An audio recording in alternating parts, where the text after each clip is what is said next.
Bueno, acá agradezco que se haya sumado la presidenta de la academia también a la sesión. La exposición, ¿no es cierto?, central de esta reunión la va a hacer Daniel Sobato. Todos conocen, ¿no es cierto?, su currículum. Yo creo que es una de las personas que mejor conoce los procesos electorales de América Latina. Y a partir de esto, lo que le hemos pedido y hemos acordado que él nos va a hacer es una visión, ¿no es cierto?, un análisis de cuáles son los efectos políticos que el coronavirus, ¿no es cierto?, está generando en la región, a partir de los cuales abramos el diálogo, las preguntas y opiniones entre nosotros. Adelante, Daniel, por favor. Bueno, muchísimas gracias, Rosendo. Muy buenas tardes a la presidenta de la Academia, a todos y todas que nos acompañan en esta conversación, en este diálogo. Digo conversación y diálogo porque, por lo que les voy a comentar, el tema requiere, más que dar respuestas firmes, hacer una buena serie de preguntas y respecto de ciertas de esas preguntas, animarnos a dar algún nivel de respuestas. Así que espero de que en la media hora que me asignó Rosendo podamos cubrir una buena cantidad de temas, plantear interrogantes que me parece que son muy importantes por los efectos que están teniendo y que van a tener en relación con la política, las elecciones y la democracia en América Latina, y luego de la exposición de Rosendo poder tener un diálogo. Quiero arrancar con un primer punto. En la parte introductoria van a ser 8 puntos, para poner el tema en contexto. El primero es que nos encontramos ante una crisis que es de salud, pero también es una crisis humanitaria y que es una crisis de desarrollo que no tiene precedentes. Como bien señaló el secretario general de las Naciones Unidas, Antonio Guterres, esta es la peor crisis global desde 1945. Varios otros líderes mundiales, entre ellos Angela Merkel, se han pronunciado en el mismo sentido. Es decir, estamos ante un fenómeno de extrema gravedad, con fuerte contenido disruptivo, que no registra antecedentes sencillos, ni se lo puede asociar ni con la crisis del 2008-2009, ni con la crisis del 2001, quizás en términos económicos con la crisis de 1929. Estamos ante uno de los mayores fenómenos disruptivos de nuestra historia, decía. Como bien señaló Harari en una entrevista que le hicieron en un artículo en el Financial Times, dice, hemos entrado en un agujero de gusano histórico. Es decir, en un momento en que las leyes normales de la historia han quedado suspendidas. El segundo punto es que el COVID-19 que surgió en Wuhan, en la capital de la provincia china de Hubei, y cuyo epicentro en este momento está ubicado parte en Europa y parte en los Estados Unidos, está ingresando aceleradamente a nuestra región desde hace unas pocas semanas. Estados Unidos tiene actualmente el mayor número de contagiados y todo pareciera indicar que la situación se va a agravar fuertemente en las próximas 2 semanas. Según la Casa Blanca, Estados Unidos probablemente acabará registrando, cito textual, información de Casa Blanca, millones de casos de personas infectadas y entre 100.000 y 240.000 muertes. Esa es la cifra que sale de la propia Casa Blanca. Yo anoche escuchaba en CNN otros modelos bastante más optimistas que hablan de aproximadamente 80.000 muertes. Pero en un escenario o en el otro estamos hablando de un escenario realmente muy complejo, con un elevado número de personas infectadas y de personas muertas. A nivel global, al día de hoy, 8 de abril, pero estas cifras van cambiando minuto a minuto, el virus, el COVID-19, está presente en 191 países, registra más de 1.3 millones de infectados y más de 80.000 personas fallecidas. Y en nuestra región hay más de 35.000 casos ya y de 1.500 muertos. Pero estas cifras hay que tomarlas con mucha prudencia, por varias razones. Yo no soy infectólogo ni quiero jugar de infectólogo, pero todo lo que vengo leyendo establece, por ejemplo, que en algunos países hay mucha sospecha. Nicaragua tiene un solo muerto. Venezuela tiene 5 muertos, etc. Entonces hay que ver la confiabilidad de las cifras, hay que ver la cantidad de test que se hacen, hay que ver cómo se registran muchas muertes que se registran como neumonía, complicación de neumonía, cuando en realidad podrían llegar a ser muertes asociadas al COVID-19. En definitiva, con los números que tenemos hoy, el 52% de los casos está en Europa, de personas infectadas, y ya en América, en el continente americano, esto incluye a Estados Unidos y Canadá, ya tenemos más del 40%. Y, dato interesante que vale la pena tomarlo también con pinzas, ayer circuló la noticia de que por primera vez desde el mes de enero en China no se había registrado ninguna muerte. De nuevo, digo, tomar esto con pinzas desde el punto de vista de la confiabilidad que estas cifras, incluso viniendo de China, puedan tener. A nivel regional, los 4 países que en este momento tienen mayor número de muertes, no de infectados, de muertes, son en primer lugar Brasil, en segundo lugar Ecuador, en tercer lugar México y en cuarto lugar Perú.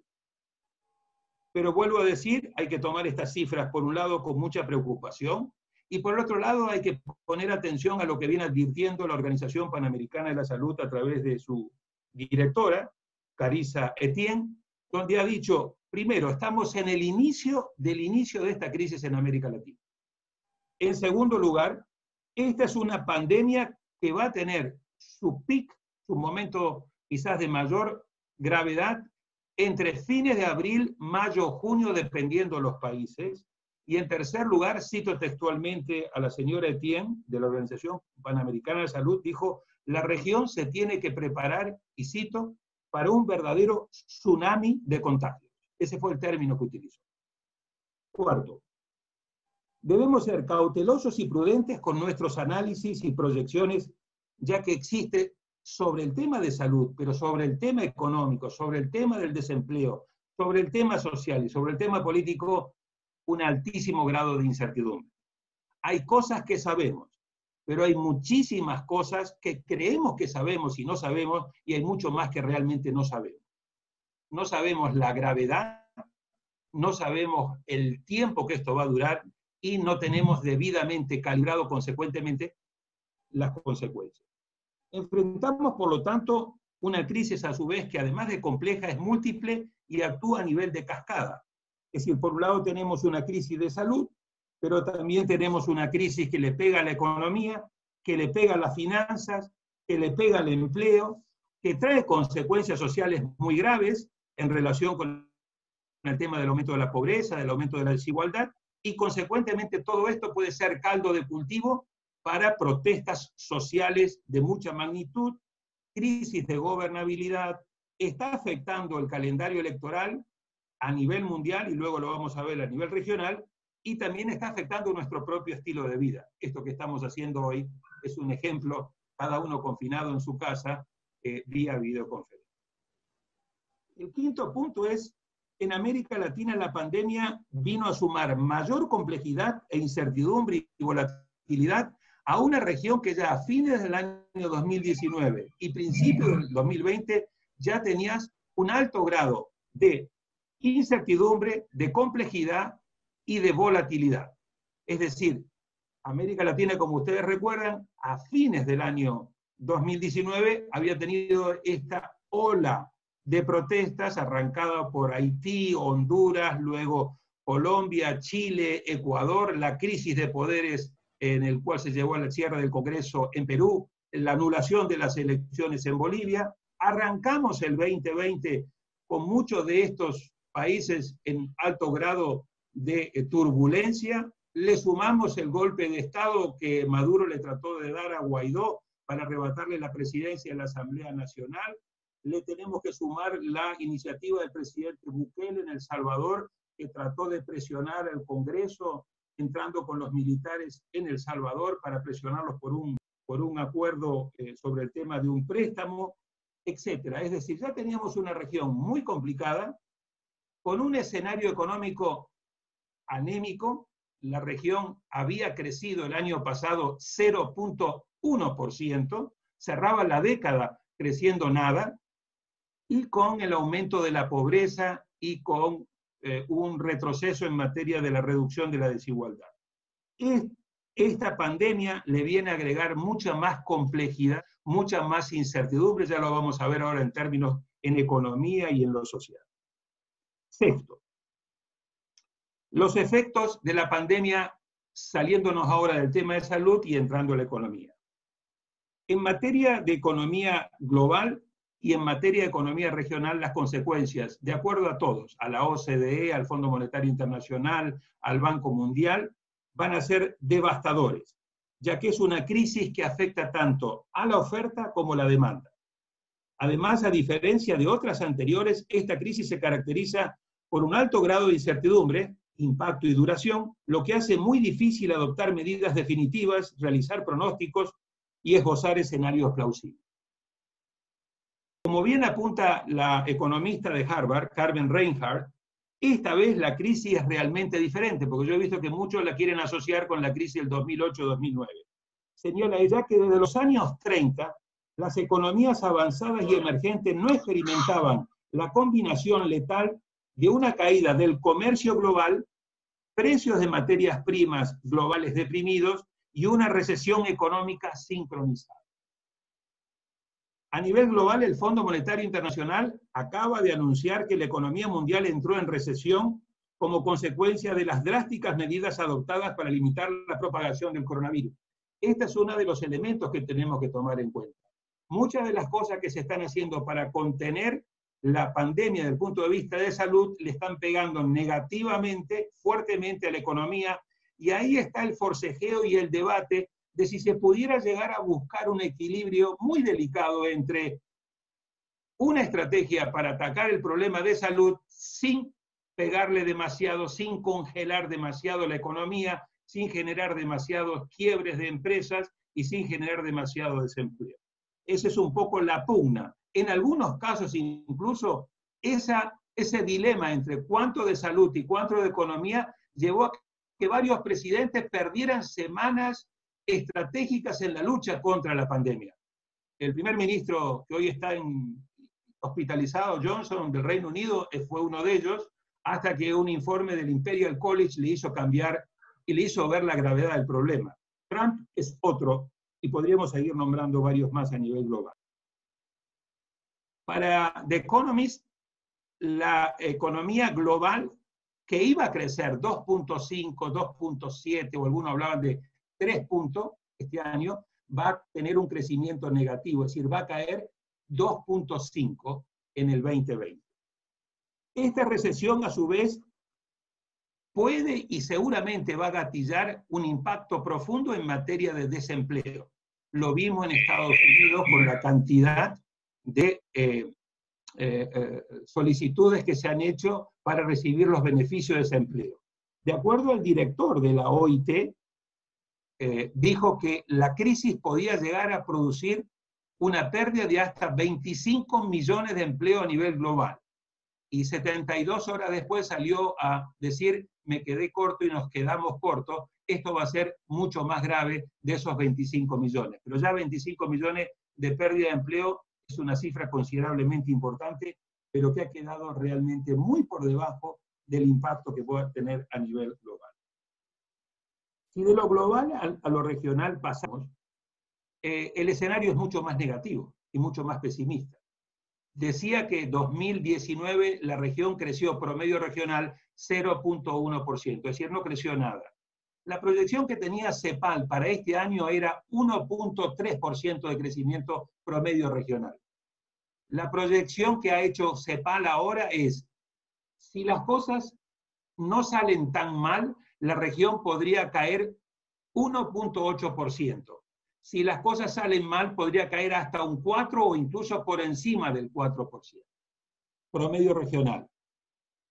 Goldman Sachs habla de una caída de 3.8% y la unidad de inteligencia de Economist habla de una caída promedio regional para América Latina de 4.8%.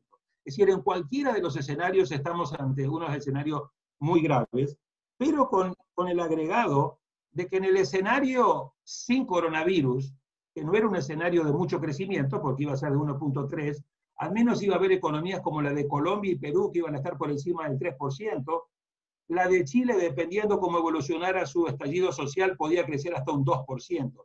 Bueno, todas las economías, la de Brasil, primera economía, la de México, segunda economía, la de Argentina, tercera economía, la colombiana, la peruana, y la chilena, todos van a estar en terreno negativo si las proyecciones del Fondo Monetario Internacional, de la CEPAL y de otros se cumplen. Así que el panorama desde el punto de vista económico es malo. Esto se combina a su vez con una serie de factores: caída de los productos, de los precios de los productos básicos, salida de capitales de los mercados emergentes y de América Latina. Solamente de Brasil salieron más de 12.000 millones de dólares, caída de las bolsas, deterioro del poder de las monedas frente al dólar, y así podríamos seguirle agregando una colección de malas noticias y de vulnerabilidades. A eso le tenemos que agregar en el terreno social, la consecuencia decía en cascada, la salud le pega a la economía le pega a lo social, aumento de la pobreza. CEPAL proyecta en escenarios no muy negativos un crecimiento de 185 millones a 220 millones de pobreza y de 77 millones a 90 millones de pobreza extrema, y un crecimiento del desempleo de mínimo un 10%. Estamos, por lo tanto, generando un cóctel tóxico letal de combinaciones. Si estas proyecciones se cumplen, de acuerdo al Fondo Monetario Internacional, este escenario de crecimiento negativo en la región sería el peor desde la Segunda Guerra Mundial. Y de acuerdo a la CEPAL, si se cumplen estos pronósticos y el crecimiento económico cae a un menos 1.8, un menos 4, el septenio que va del año 2014 al año 2020 serían los 7 peores años, que si tuviéramos que buscar un antecedente habría que ir 70 años hacia atrás en la región para encontrar un periodo tan negativo. Esto llevó a que el administrador del Programa Nación Unida para el Desarrollo acaba de alertar la semana pasada de que en estas condiciones a nivel global y a nivel regional, varios países del mundo, incluidos de nuestra región, pueden llegar a perder entre 1 o 2 décadas de desarrollo. Este es el nivel de impacto que esta crisis de salud tiene en términos humanitarios, económicos, de desarrollo y social. Y el último punto tiene que ver con los efectos que esta crisis puede llegar a tener sobre los sistemas democráticos, en los cuales tampoco van a ser uniformes. Es decir, América Latina, como siempre hemos conversado, presenta un alto grado de heterogeneidad. No todos los países van a pasar por las mismas circunstancias y no todos los países de la región se van a ver afectados de igual forma. Es decir, todos van a tener un impacto negativo, pero va a depender también de la capacidad fiscal que tenga cada uno. Por ejemplo, Perú y Chile tienen más espaldas fiscales para hacer políticas contracíclicas. Argentina y Ecuador, por ejemplo, tienen mucho menos. Va a depender de las líneas que se habiliten en términos de financiamiento, etc. Y por lo tanto, en materia de democracia tampoco va a haber, tampoco le va a pegar de manera igual a todos los países. Va a depender de los tipos de liderazgos, de la fuerza de las oposiciones, de la calidad de las instituciones, etc. Lo que sí está claro es que en muchos países podremos llegar a ver un fuerte deterioro en cuanto a la calidad de las democracias y en cuanto a la integridad de esos procesos electorales.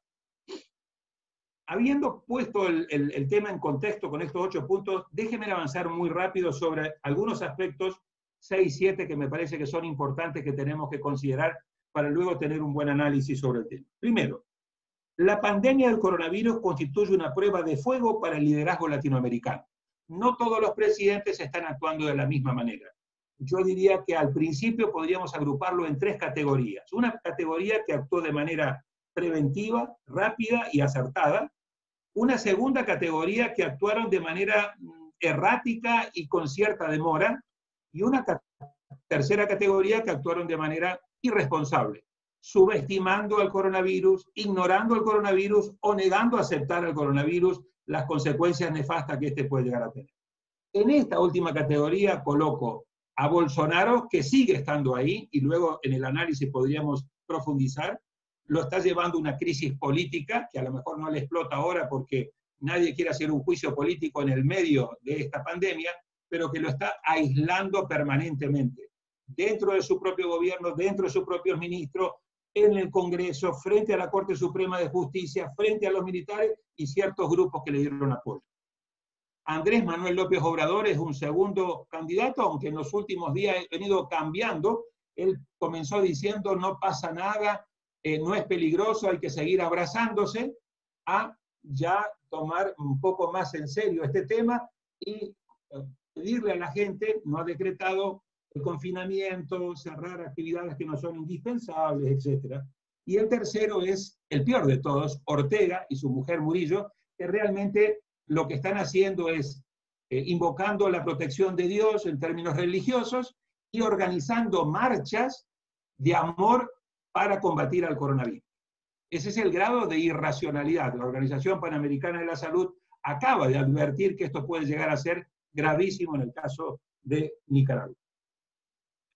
¿Qué efecto han tenido de momento estas diferentes reacciones? Pues algunos presidentes lo hemos visto que han venido aumentando fuertemente sus niveles de popularidad. Ahí está Bukele en El Salvador, está como en el 95%. Vizcarra en Perú. El mismo Piñera, que estaba con un 6% debido al estallido social, ahora subió al 21% y pareciera ser que va a seguir subiendo unos puntos más. Es decir, aquellos presidentes que están haciendo las cosas medianamente bien o bien, le ha venido rindiendo frutos, incluido Alberto Fernández, que también goza de un alto nivel de popularidad. Los presidentes que lo están haciendo mal, Lenín Moreno, por ejemplo, en El Salvador, en Ecuador, que se le está yendo el tema completamente de las manos, sobre todo en la zona de Guayaquil, pero también el caso de Bolsonaro, tiene un apoyo tan solo del 33%, hizo destituir a su ministro de Salud, Mandetta, que tiene un 76% de apoyo, tuvo que echar para atrás por las presiones incluso dentro de su propio gobierno, y obviamente Andrés Manuel López Obrador, que tenía una popularidad por encima del 60% y que ya ha caído por debajo del 50%. Sigue todavía con un apoyo importante, pero no en aquellos niveles que tenía. Es decir, a los presidentes que no están haciendo bien las cosas en esta etapa inicial ya se le está pasando una factura muy fuerte. Vamos a ver qué pasa si esto se agrava aún más, cuál va a ser el precio que estos presidentes van a tener que pagar de cara al mal manejo de esta situación. Segundo punto. De momento pareciera ser que las restricciones impuestas por los gobiernos también han mandado en cuarentena no solamente a la gente, sino a las protestas sociales. En todos estos países donde veíamos un montón de protestas sociales, Chile, Colombia, Ecuador, Honduras, etc., las circunstancias, la coyuntura ha puesto en la congeladora, en cuarentena, las protestas sociales.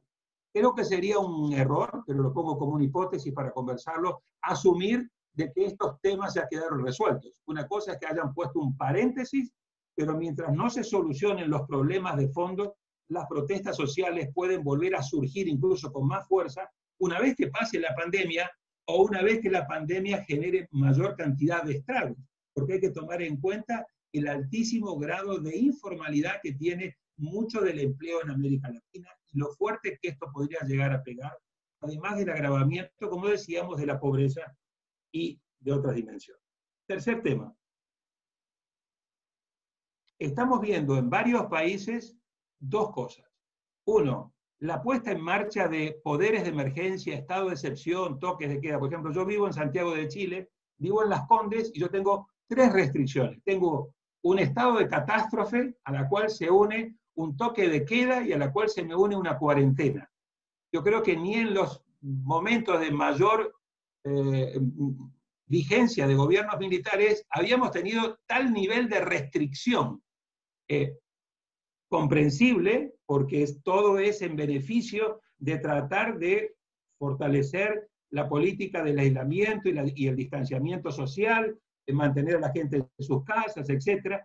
Pero esto, unido al tema de una mayor concentración de poder en los presidentes, tiene un lado bueno de entender de que es necesario, pero también tiene un lado que hay que ponerle mucha atención para que estas medidas de emergencia cumplan con el objetivo establecido y no se vean tentaciones de utilizar esta medida de emergencia para fortalecer hiperpresidentes o para mantener la fuerza de seguridad, los militares, etcétera, en la calle, más allá de sus funciones. Acá hay otro elemento. Y esto no es únicamente América Latina, lo acabamos de ver la semana pasada en Europa con Víctor Orbán en Hungría, donde aprovechó esta circunstancia para concentrar poder y prácticamente gobernar per se. Hasta cierto punto Netanyahu está haciendo o hizo algo similar con una diferencia, pero más o menos en una línea. En Israel, Putin aprovechó los primeros momentos para reformar la Constitución, ahora tuvo que ponerle un compás de espera al plebiscito que tenía que hacer, pero estamos viendo de que hay tentaciones autoritarias que hay que ponerle mucho cuidado. Cuarto, se están llevando a cabo unas inyecciones muy grandes de dinero, de compras de alimentos, de compras de elementos para la medicina, respiradores, etcétera, etcétera. Todas estas inyecciones de dinero, todos estos gastos se están dando en momentos donde los ejecutivos tienen menos restricciones y hay poderes de emergencia. Entonces, cuidado de que no debilitemos los mecanismos de control, de transparencia, etcétera, en cómo se hacen estos gastos para evitar de que se puedan aprovechar circunstancias para pagar sobreprecios, para entrar en actos de corrupción, etcétera. Ya una región donde la corrupción es suficientemente alta, que no se abran ventanillas peligrosas en estas coyunturas que lleven a un mayor o a un aumento de la corrupción. Quinto, está el tema de cómo evitamos que ciertos gobiernos jueguen dolosamente con el miedo de la gente. Es decir, todos sabemos que el Estado arrancó 500 años atrás, el Estado hobbesiano, diciendo, bueno, dame un poco de libertad para darte seguridad, para evitar que tú te conviertas en el lobo del hombre, en el lobo del hombre y viceversa. Pues cuidado con utilizar ahora el miedo al virus, al coronavirus, para volver a pedirte mayores grados de sacrificio de libertad y de privacidad. Estamos viendo en algunos países una utilización muy peligrosa desde el punto de vista de los derechos humanos, desde el punto de vista de la democracia, del control digital y el seguimiento digital para combatir el coronavirus, pero que pueden llegar a tener consecuencias muy severas. Esto lo ha hecho desde China y Rusia sin pedir permiso, pasando incluso por Corea del Sur o por Israel. Tampoco muchas veces sin pedir permiso y también en otros lugares. Entonces estoy escuchando a veces decir, apostémosle fuertemente a la tecnología. Sí, a una tecnología, pero con control. Sexto, las consecuencias están siendo muy importantes respecto del papel del Estado. Yo creo que de esta crisis vamos a tener un Estado que viene con más fuerza, con más legitimidad, y hay que ver cómo se acomoda esta relación entre Estado y mercado. Cada vez que la mano invisible comienza a temblar y no puede hacer frente a la crisis, lo vimos en el 2008, se pide desde la mano invisible que la mano visible del Estado salga a tratar de ayudar, salvando empresas, etc. Entonces, acá vamos a tener una gran discusión durante, pero sobre todo post-crisis, sobre el papel del Estado y sobre todo de los servicios públicos que el Estado está obligado a dar en estas circunstancias. Séptimo, esto está teniendo graves consecuencias en el calendario electoral latinoamericano. Después me gustaría en alguna pregunta que podamos profundizar, pero de las dos elecciones presidenciales previstas para este año, la de Bolivia y la de República Dominicana, la de Bolivia ya está aplazada sine die, aunque pusieron una fecha tentativa entre junio y septiembre, y las elecciones de República Dominicana previstas para el 17 de mayo muy probablemente también van a tener que ser aplazadas. El problema es que si no se hacen antes de julio, el mandato de Danilo Medina termina el 16 de agosto y la Constitución actual no prevé qué se hace si a un presidente se le expiró el mandato y a un Congreso se le expiró el mandato y no hay presidente ni Congreso electo. Y en el caso de Bolivia tenemos una presidenta interina que está prolongando mes a mes su mandato, con un Congreso también que está prolongando mes a mes su mandato, pero una presidenta interina que a su vez se autodesignó candidata para las próximas elecciones. Entonces, las consecuencias van a ser muy complejas en esas dos elecciones presidenciales. Todas las demás elecciones han sido postergadas o al segundo semestre o al 2021. Hay también, y esto lo voy a mencionar nada más, un impacto fuerte en materia geopolítica y unos desafíos muy fuertes en materia de multilateralismo. La pugna, la guerra fría entre China y Estados Unidos, que ya venía planteada en los terrenos comerciales, en el terreno tecnológico con el 5G, etcétera, le hemos agregado ahora este tema del coronavirus.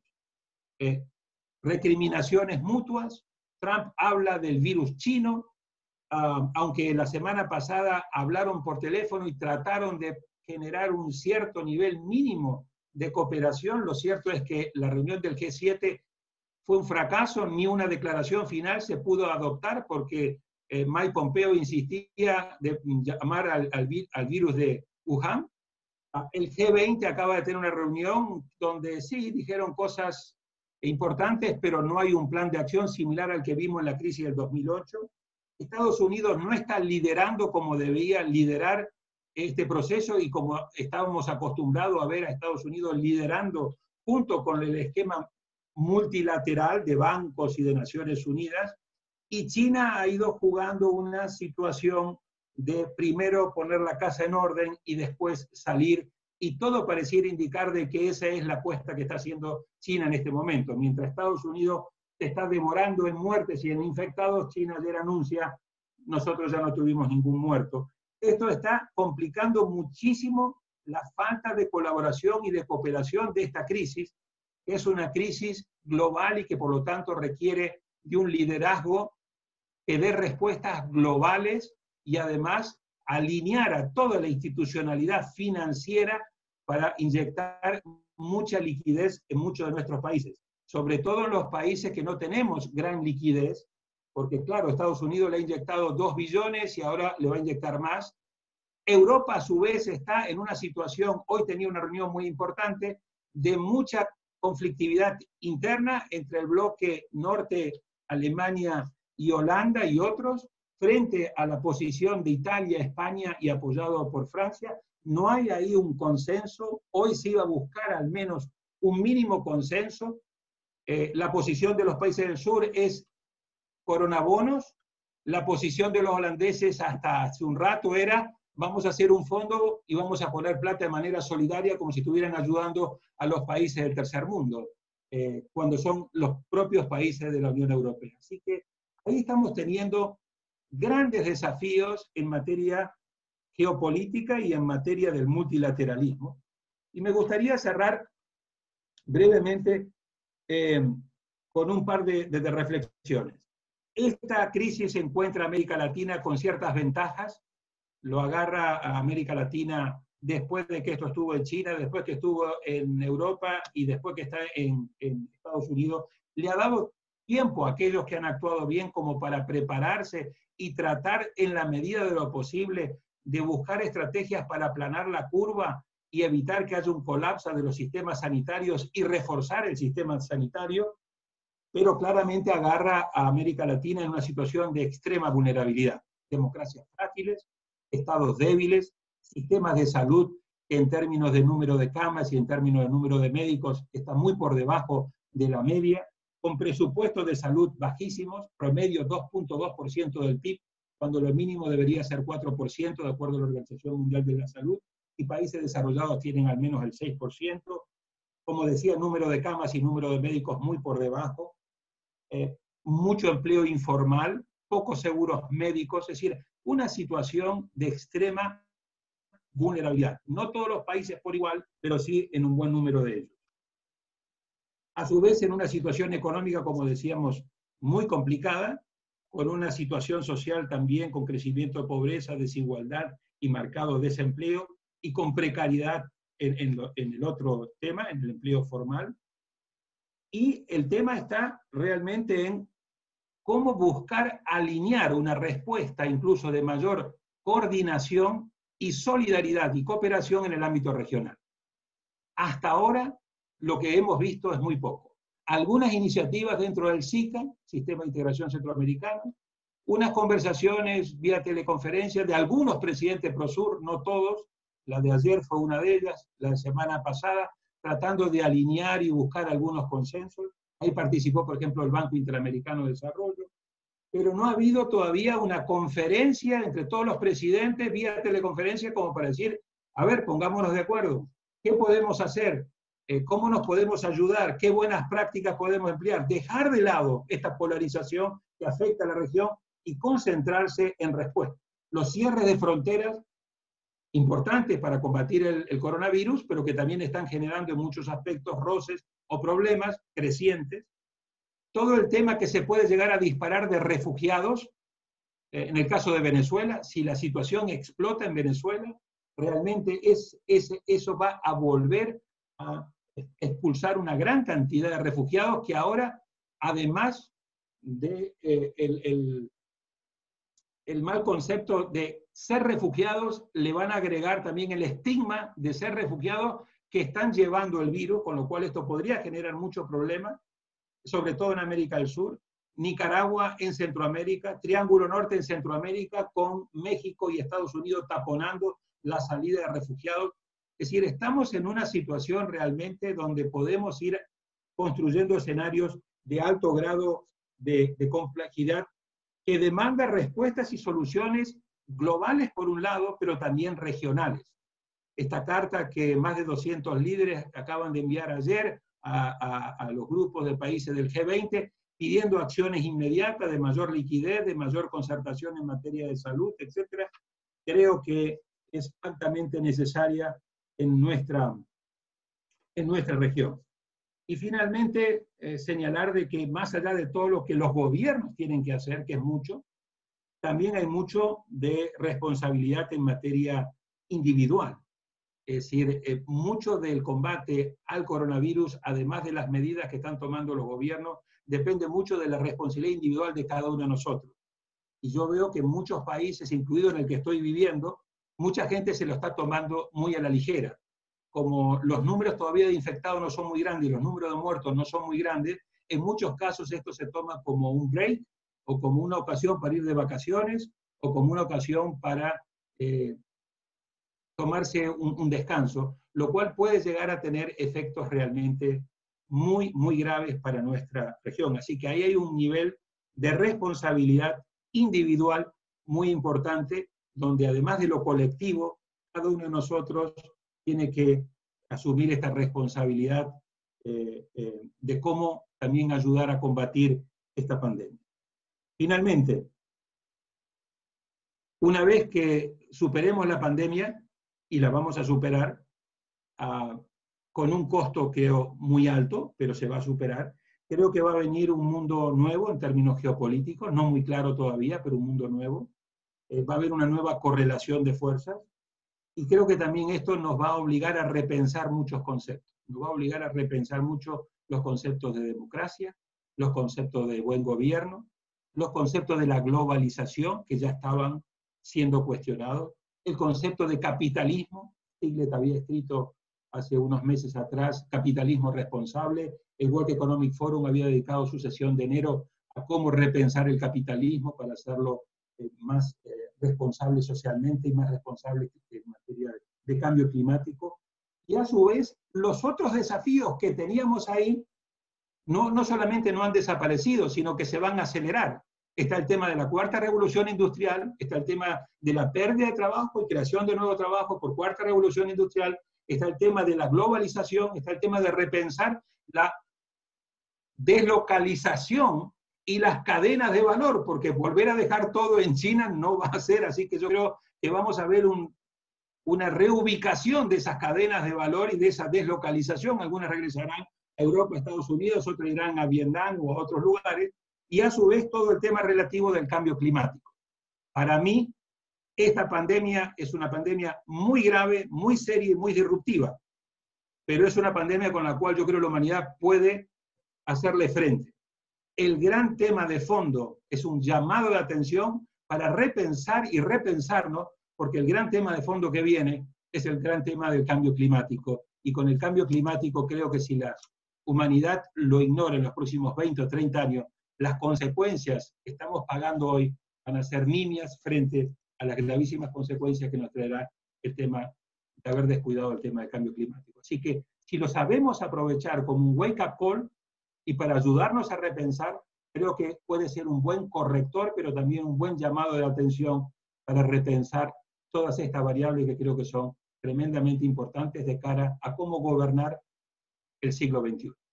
Muchas gracias, Daniel, por tu muy completa, ¿no es cierto?, concisa y profunda exposición. Tenemos casi 30 personas sumadas. Voy a hacer lo siguiente. Vamos a pedirles, ¿no es cierto?, a todos los que están presentes, los que quieran hacerlo, preguntas / comentarios. Le pido a cada uno no se exceda de 3 minutos para que pueda entrar la mayor cantidad. Después, si Daniel quiere hacer una contestación en general, y yo sobre el final planteo algunos comentarios y conclusiones finales. Comentarios o preguntas, por favor. Primero, excelente exposición, muchísimas gracias. Excelente iniciativa la de la Academia, muchas gracias. Creo que va a ser importante que podamos seguir monitoreando la evolución de esta pandemia y los efectos en la región y en la Argentina, que probablemente sean efectos institucionales, como se acaba de decir, entre tantos. En ese sentido, me parece que la Academia cuenta con un tiempo, la Academia en general como institución, con un tiempo con el que no cuentan los gobiernos que están apremiados por decisiones de urgencia en cada momento. De allí que me parece importante que en el caso de la Argentina, tratemos de darle seguimiento a una iniciativa que el presidente ha anunciado, pero que todavía no ha concretado, y que me parece que va a ser muy importante para el futuro del país, que es la concreción de un Consejo Nacional de Desarrollo, una institución que en algún momento tuvimos, que es una instancia de planeamiento con amplia participación de estamentos fuera del Estado que tiene que llevar la gestión diaria, y que, según lo que el presidente dijo, estaría pensado en función de cubrir más de un mandato constitucional y tener una composición plural. Me parece que, en síntesis, sería un buen momento para seguir pensando en esta idea y sería un buen momento para que la Academia siga convocando estas reuniones para seguir monitoreando la situación. Muchas gracias. Muchas gracias, Rosendo. Comentarios muy breves. Después de felicitar a Daniel, la exposición, coincido, fue muy extensa, muy puntillosa, y la conclusión, diría, es que tenemos una oportunidad de reformular muchas cosas. El rol del Estado, la economía, tal vez hasta de crear un mundo más justo y con más oportunidades. Dos cosas muy puntuales. Una hizo referencia, Daniel, las elecciones. También Chile, ahí estás vos, ha suspendido su consulta. Es imposible hacer elecciones en este contexto porque implican agrupamientos de gente, una organización electoral compleja. Muchos países votan con papel y las elecciones se hacen fundamentalmente a favor de los pueblos, a favor de la gente. Primero tenemos que pensar en eso. Así que yo creo, esta es una opinión puramente particular, por supuesto, pero que en la medida que esto se extienda y la pandemia se extienda, va a ser muy difícil organizar procesos electorales. No estamos en una etapa de e-democracy donde podamos votar desde nuestra casa. Esto lo podemos hacer nosotros, que somos unos privilegiados, pero no lo pueden hacer nuestros pueblos. Lo que sí sería importante es recordar que si un gobierno debe continuar durante la emergencia, esto no debe implicar una prórroga de su mandato. De ninguna manera tiene que implicar una renovación de su mandato. Cuando los romanos tenían una emergencia, nombraban un dictador. El dictador estaba un tiempo muy limitado. Y en este momento, si a alguien le toca continuar, esto debería ser única y exclusivamente para terminar ese periodo y convocar elecciones. Esto tiene que ser un mandato expreso, que creo que en eso los organismos electorales y los foros podemos propender. Los países parlamentarios lo tienen más fácil. España atravesó una crisis con Rajoy, tuvo que estar durante un gobierno en funciones durante un periodo muy largo y el gobierno siguió funcionando, porque la administración pública siguió funcionando. Así que si creo que tenemos una mirada sobre lo provisorio, eso debería manejarse de esa manera en la región. Y también, para finalizar, dentro de la innumerable cantidad de cosas que mencionó el académico Sobato, el tema del mientras tanto. Siempre las emergencias han sido las oportunidades para las grandes tiranías. De una emergencia nació Hitler, de una emergencia nació Mussolini, y había un señor que se llamaba Carl Schmitt que se dedicó a escribir mucho sobre eso y para fundamentarlo. Y hasta nos hizo pensar que la emergencia era un derecho a la emergencia, un poder de legislar sobre lo excepcional. Sobre eso creo que tenemos que estar muy atentos, nada más. Y gracias de nuevo.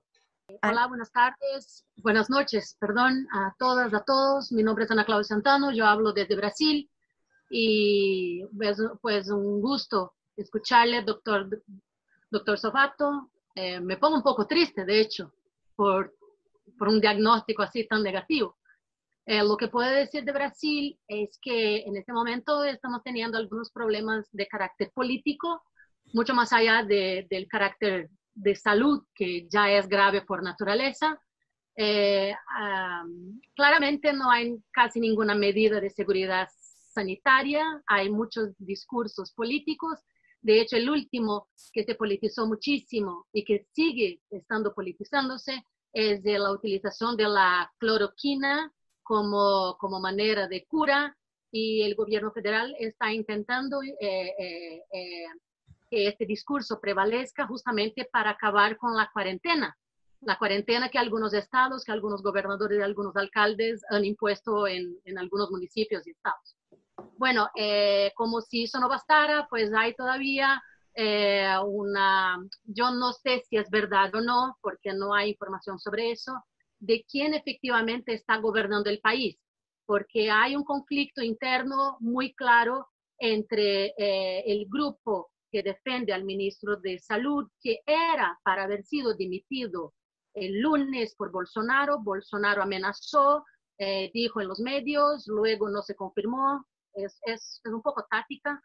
Y entonces hay mucha gente que dice que quien está gobernando de verdad son los militares. Tenemos un histórico de un gobierno militar, así que es un poco un regreso a un pasado bastante triste.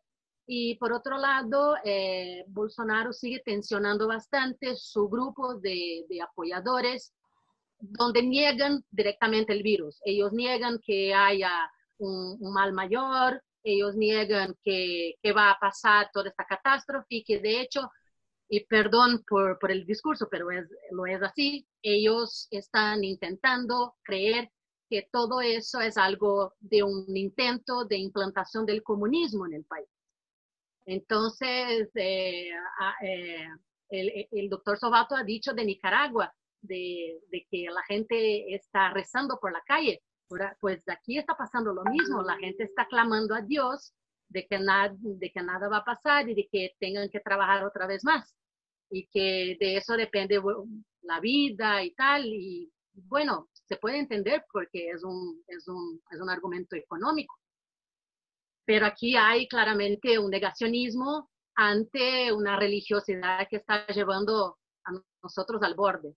No es exactamente una pregunta, es simplemente una contribución para este diagnóstico, y me sumo al doctor Dallavia, que dijo que nosotros tenemos que estar muy atentos a estos ataques en contra de la democracia, aún más en Brasil, que nosotros ya estamos viniendo de algunos procesos políticos muy complicados, bastante inestables desde 2015, y la verdad es que no hay una previsión, ni siquiera a corto plazo, no hay, más allá del virus, no hay ningún pronóstico que se pueda hacer, porque de hecho cada día aquí es un día. Así que, bueno, pues gracias por la atención y gracias.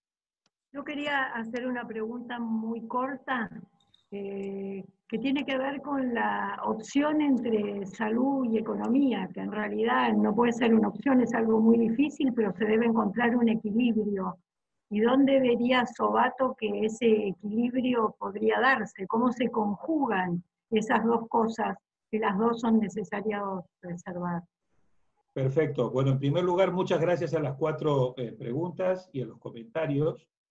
Respecto a la primera, la importancia de que el presidente Alberto Fernández ponga en marcha este Consejo Nacional de Desarrollo, yo lo había escuchado que era el Consejo Económico y Social, estamos hablando de lo mismo, ¿verdad? cuando hablamos del Consejo Nacional de Desarrollo, Consejo Sí. Económico Social. Esto es algo de que en algunos países ya comienza a ir cobrando fuerza, porque previo al coronavirus ya venía la necesidad en varios países de avanzar en repensar y renegociar el contrato social, el pacto social. Ahora, imagínense ustedes, si el escenario que hemos descrito, a la luz de los informes del Fondo Monetario, Banco Mundial, CEPAL, OCDE y de las calificadoras, se cumple, o al menos se cumple un 70%, una región que ya estaba en una situación de máxima vulnerabilidad en términos económicos, en términos sociales, etcétera, va a requerir aún más de estas políticas de grandes diálogos y consensos para articular salidas. Porque esto lo uno, y después regreso con lo que acaba de preguntar la presidenta de la academia. El gran tema que estamos viendo en casi todos los países es cómo conciliamos salud con economía. Y eso no es una respuesta fácil. Y además amerita un caso por caso. Entonces, regreso a la primera pregunta. Considero que sí, que sería muy importante.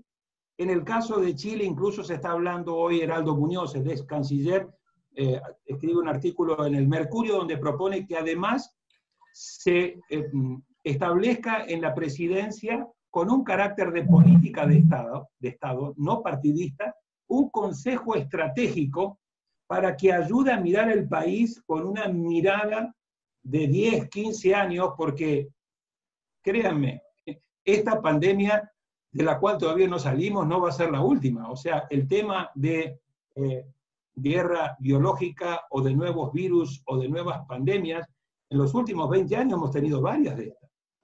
Algunas más graves, otras menos graves. Así que hay que irse preparando y hay que ir preparando no solamente con mejores sistemas de salud, etcétera, sino claramente con una mirada estratégica de cómo uno anticipa escenarios, se prepara para este tipo de amenazas. La segunda, la del doctor Dalabía, yo creo, coincido con él, todas las elecciones que teníamos en el primer semestre, todas se pasaron como mínimo al segundo semestre. El plebiscito constitucional de Chile, las elecciones municipales del 10 de mayo de Uruguay, las elecciones paraguayas internas de partidos políticos y municipales, etcétera, etcétera, más las dos presidenciales, porque yo creo que la de República Dominicana también va a ser llevada como mínimo al mes de julio. Segundo, esto no solamente impacta en la fecha de las elecciones, va a impactar en la calidad de esos procesos electorales.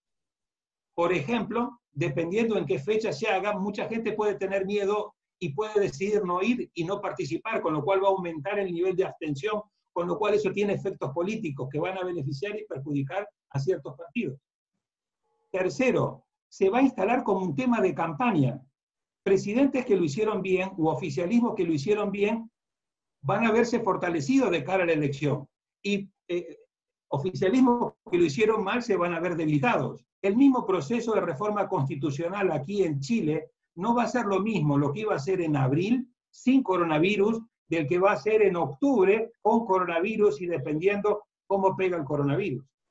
Entonces esto va a tener mucho efecto en el calendario electoral 2020 y, caso Argentina, en el calendario electoral 2021. El gobierno puede salir fortalecido de cara a estas elecciones o puede salir muy debilitado. Sobre los demás temas coincido plenamente con el doctor Dalabía y yo era uno de los temas que señalaba. Hay que poner mucho ojo, mucha lupa, mucho cuidado en cómo se utilizan estos poderes de emergencia. No pueden ser ventanas que se abran para juegos autoritarios, para mayor concentración de poder o para crecimiento de la corrupción. He visto ahí que ha habido unos problemas en Argentina sobre el precio de ciertos productos que se compraron, hubo denuncias, luego se echaron para atrás.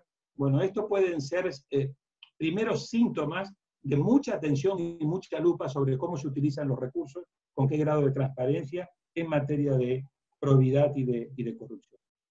La tercera es lo de Brasil. Yo creo que es, en términos, por el peso que tiene Brasil, la crisis que puede llegar a producirse en Brasil puede llegar a ser muy grave. Ana Claudia, coincido con que manejan los militares, porque son todos militares. Bolsonaro es militar, Murao es militar, y además tenés como 6 ministros militares. Así que claramente que los militares están teniendo una presencia hoy y manejando el país ya está ahí. Creo que estamos viendo a un Bolsonaro que está siendo cada vez más reducido en sus poderes, en sus atribuciones, va quedando cada vez más arrinconado. Habrá que ver cómo se desarrolla este proceso. Yo creo que si el número de infectados aumenta y el número de muertos aumenta, eso va a ser una factura muy importante para las elecciones municipales de octubre, que están previstas en Brasil, y cuyas consecuencias podrían llegar a fortalecer o debilitar a Bolsonaro de cara a esas elecciones. Y con base en esas elecciones, de cara a las elecciones presidenciales. Así que hay mucho en juego en Brasil. Creo que la tensión con los otros poderes se va a agudizar. Lo habíamos visto ya antes del coronavirus, la tensión y la marcha que él hizo el 15 de marzo en contra del Congreso y en contra de la Corte Suprema, diciendo que eran obstáculos para él poder hacer lo que tenía que hacer. Esto se va a agravar, este conflicto. A su vez, no tuvimos tiempo, pero viene toda una dimensión geopolítica regional, con los temas de fronteras y con los temas de refugiados, vuelvo a decir, si es que Venezuela llega a entrar en una situación de marcada crisis. Eso se podría hablar en otra charla, pero esa es de una gravedad enorme desde el punto de vista de lo que eso podría llegar a implicar para Colombia, para Ecuador, para Brasil y otros países. Y finalmente, lo cuarto. Esa es la pregunta que no sé cómo responder, presidente. Si supiera cómo responder, cómo buscar el equilibrio entre salud y economía, yo creo que ya estaría vendiendo. Hemos visto a algunos presidentes hacer algunas cosas en la salud, pero tratando de privilegiar la economía. Después hemos visto a algunos presidentes ya asustados atacando la salud y tratando de minimizar de que la economía no se afecte demasiado, inyectándole mucha liquidez para tratar de salvar empresas, que no haya quiebres masivos y no perder demasiado empleo en el camino, con diferentes estrategias. Por ejemplo, Dinamarca le da plata a las empresas para que las empresas no despidan, porque considera que cuando se reactive la economía es más fácil tener a las empresas con los empleados motivados y ya arrancar más rápido. Otros están dando ayudas directamente al bolsillo de la gente que quedó desempleada, pero no se preocupan de que aumente el desempleo. Otros están pensando en una renta básica que hace pocos meses era visto como una utopía y que ahora se está viendo como una solución al menos coyuntural. Inyectar una renta básica a cierta cantidad de gente para que al menos tengan algunos recursos. Esa es la decisión de fondo sobre la presión creciente que estamos viendo en aquellos países que han aplicado cuarentenas o confinamientos más fuertes.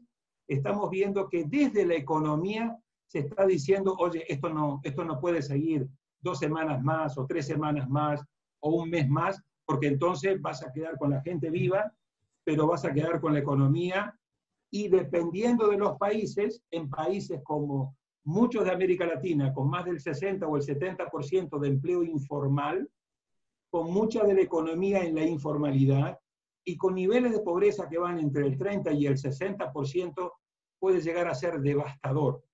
Así que esa tensión permanente entre, bueno, una semana más, quizás 2 semanas más, varios países ya lo están llevando a mediados de abril o a fines de abril. Pero creo que va a ser muy difícil que después lo puedan continuar hacia mayo. Por ejemplo, en Chile se está tratando de aplicar cuarentenas que van cambiando. Por ejemplo, Las Condes va a seguir por 1 semana más, Vitacura, Providencia, Lo Barnechea, etcétera, han salido y han entrado otros. O sea, una suerte de cuarentenas que van rotando para tratar en la medida de lo posible mantener la economía a flote con grandes inyecciones de dinero. Pero no hay una fórmula hoy por hoy. Nadie que yo conozca, ningún país le ha encontrado cuál es el justo balance. Creo que están todos tratando de ver caso por caso cuánto de salud y cuánto de economía. Bueno, muchas gracias, Daniel. A mí, como director del Instituto de Sociología Política de la Academia, es un gran gusto haber podido organizar, ¿no es cierto?, esta reunión y mantener nuestras actividades en circunstancias diferentes a las normales. Yo agregaría un par de comentarios sobre la completa exposición y fundamentada de Sobato y los muy interesantes y fundados comentarios, ¿no es cierto?, que se hicieron. Primero, la utilidad de la historia. Sí, creo que la historia es un instrumento tremendamente útil en este momento para enfocar el problema de la pandemia. Tema central. ¿Hay segunda ola de infección? Bueno, las señales del Asia es que puede haber una segunda ola de infección. Medidas que ya han adoptado en Japón, medidas que ya han adoptado en Taiwán e incluso medidas que ya han adoptado en China. Pero el fundamento de la segunda ola de infección, ante todo, más que la ciencia y la historia, porque en la gripe española hubo segunda ola de, según cierto, en Europa. La historia también juega como el marco de referencia. Para la directora ejecutiva del fondo es la peor crisis de la historia. Para Carmen Reinhardt, que mencionó Sobato, académica de Harvard, la peor crisis desde los años 30. Para Angela Merkel, el mayor desafío, crisis de la Segunda Guerra Mundial, y Guterres, secretario general de Naciones Unidas, coinciden en el concepto referente a la Segunda Guerra. Ahora, las tres opiniones, los tres marcos históricos nos están diciendo, estamos frente a una crisis de enormes proporciones, ¿no es cierto? Mi opinión la veo en la posición de Guterres y Merkel. Es la peor crisis de la Segunda Guerra Mundial. Si después nos quedamos cortos, lo veremos. Pero ese es el marco histórico que yo creo, ¿no es cierto?, conviene para este momento. Segundo, un comentario sobre la ciencia. Yo creo que lo que está pasando es útil para reflexionar hasta dónde la ciencia puede dar. Venimos de todo un periodo donde los grandes y acelerados elementos científicos, tecnológicos, empezaban a diseñar, ¿no es cierto?, un mundo cada vez más tecnologizado.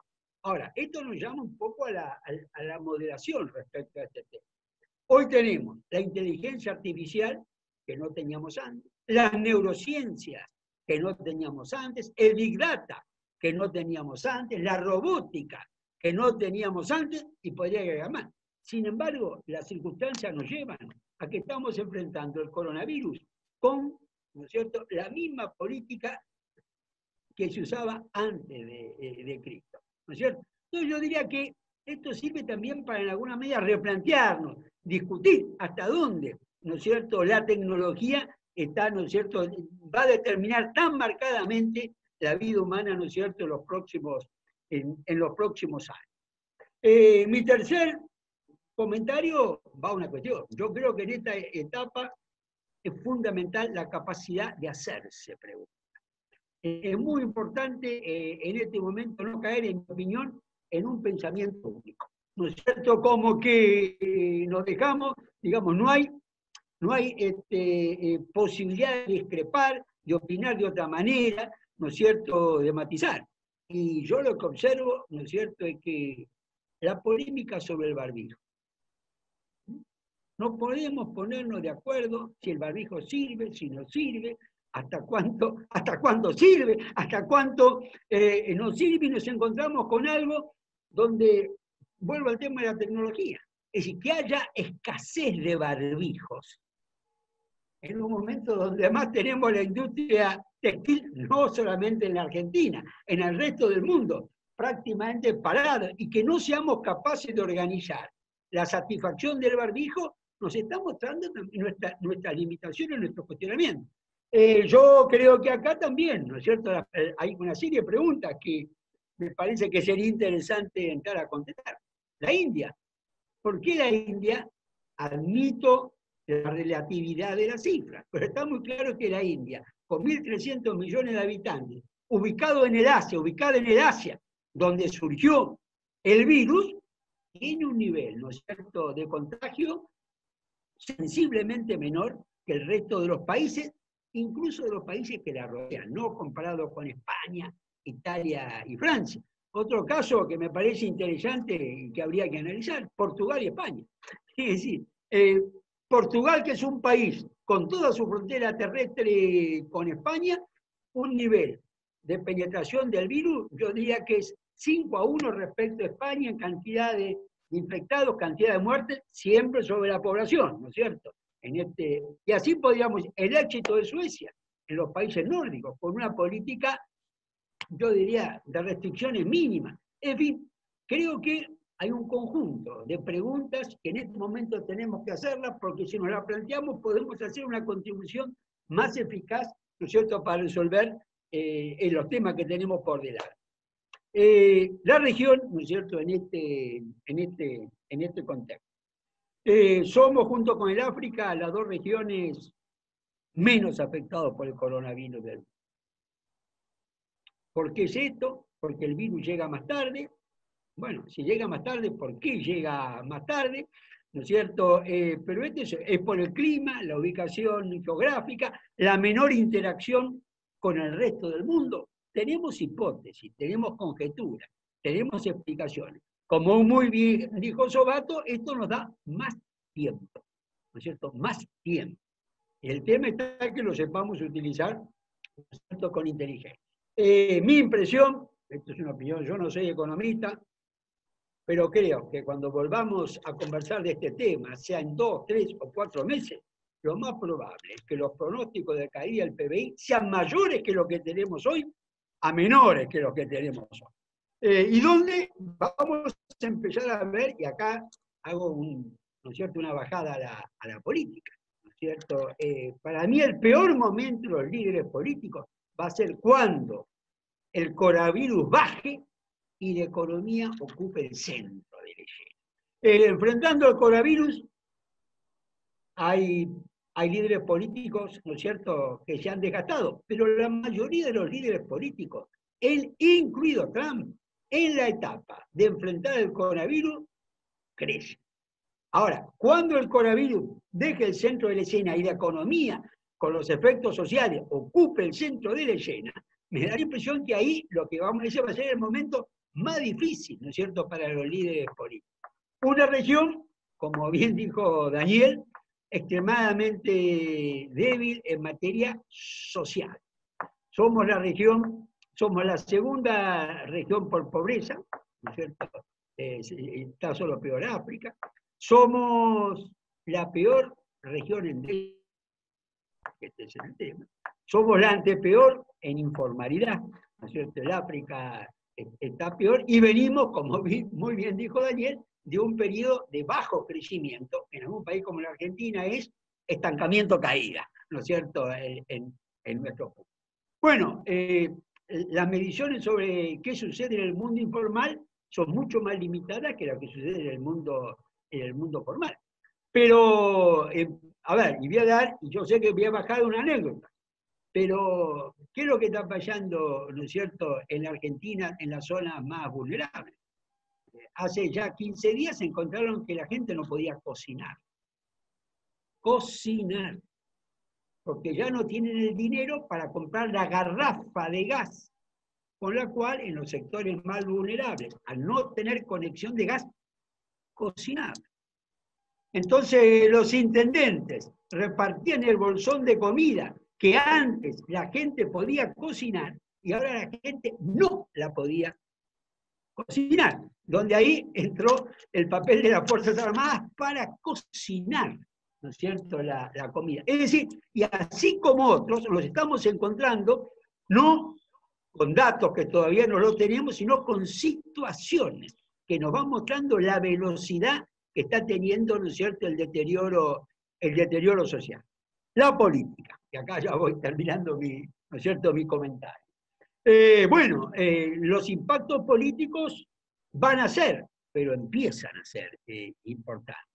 Me sumo, ¿no es cierto?, que es un comentario universal que planteó el académico Dallavía respecto hacia, ¿no es cierto?, el autoritarismo. Es decir, en las emergencias, las sociedades son más benevolentes con las restricciones a la libertad. pero la experiencia histórica nos muestra que pasada la emergencia hay situaciones, remedios excepcionales que se transforman en permanentes. Y esta alerta tiene que ser doble porque antes del coronavirus veníamos viendo una tendencia de fortalecimiento de líderes, debilitamiento de marcos institucionales, y entonces me parece que este punto es absolutamente central. Estamos en un marco imprevisible, el mundo de hoy no tiene nada que ver con el de hace 3 meses, pero se reía con una realidad, y acá termino la coyuntura. Si le escuchamos una muy interesante descripción de Brasil, Daniel hace unos 10 días, ¿no es cierto?, en el diario El País de España, con mucha precisión, alertó sobre la situación de Brasil, donde se ha producido, al estilo brasileño, una crisis política, donde, diríamos, a ver, para ponerlo, para mí es el hecho político más relevante que se ha producido en la región a partir del efecto coronavirus, ¿no es cierto? Es decir, donde se ha creado un comité, de hecho, integrado por el presidente de la Corte, el presidente de la Cámara de Diputados, el presidente del Senado, el vicepresidente y el jefe de la Casa Civil, que en Brasil es una suerte de jefe de gabinete nuestro. El tema es que el vicepresidente es un general, el jefe de la Casa Civil es un general en actividad, que viene de ser el jefe del ejército, que pasa a ser, en la prensa brasileña lo llaman el presidente operacional. Es decir, hemos tenido, aunque acá no lo hayamos seguido, una crisis política en Brasil, que creo que con una pérdida de poder del presidente Bolsonaro, en el contexto que nos explicaban, ¿no es cierto?, la profesora desde Brasil, pero donde yo agregaría un dato que pasa desapercibido. El ministro de Salud también es militar. Es decir, el ministro de Salud que se está enfrentando con Bolsonaro también es un médico militar en este momento. Entonces, acá tengo un hecho complejo, contradictorio, pero dada la importancia de Brasil, quienes seguimos la política lo tenemos que seguir con atención. El otro hecho político, que aunque parezca extraño, tiene relación con el coronavirus. La operación aeronaval sobre Venezuela, que Trump lo ha anunciado como el mayor operación antinarcótico en la historia de Occidente. Bueno, caracterizaciones grandilocuentes a Trump, ¿no es cierto?, con su estilo, no le faltan. Sí, lo que esto nos está mostrando es que es posible que la crisis de Venezuela entre en una fase, valga la redundancia, crítica en este momento, con Estados Unidos habiendo puesto en marcha el dispositivo militar para un bloqueo, con una estrategia que ha tenido pasos muy concretos, primero el paso judicial, la acusación de actividad de narcotráfico en territorio de Estados Unidos de 17 jerarcas venezolanos, el plan, el marco de los 13 puntos para la transición democrática y la operación militar en tres pasos sucesivos. ¿Por qué Trump elige este momento? Mi impresión es que lo elige por el coronavirus, pero no por el coronavirus en la región. Una acción que está apuntando de alguna manera, y lo veremos en los próximos días, a crear un hecho político que le permita sacar cierto foco, ¿no es cierto?, del coronavirus o agregar otro punto. Bueno, cierro esto. Para mí ha sido una reunión realmente muy interesante, una reunión que nos deja para pensar hacia adelante, y vuelvo a agradecerle al académico Sobato, ¿no es cierto?, porque él es académico también correspondiente a la Academia de Ciencias Morales y Políticas, por su brillante exposición, y dentro de poco tiempo lo vamos a convocar porque hay otros temas que afectan a la región muy relevantes que tenemos que conversar, discutir, analizar. Muchas gracias a Sobato, muchas gracias a todos por su presencia y su participación. Muchas gracias. Y gracias a Anastasia por su eficiente y cordial colaboración.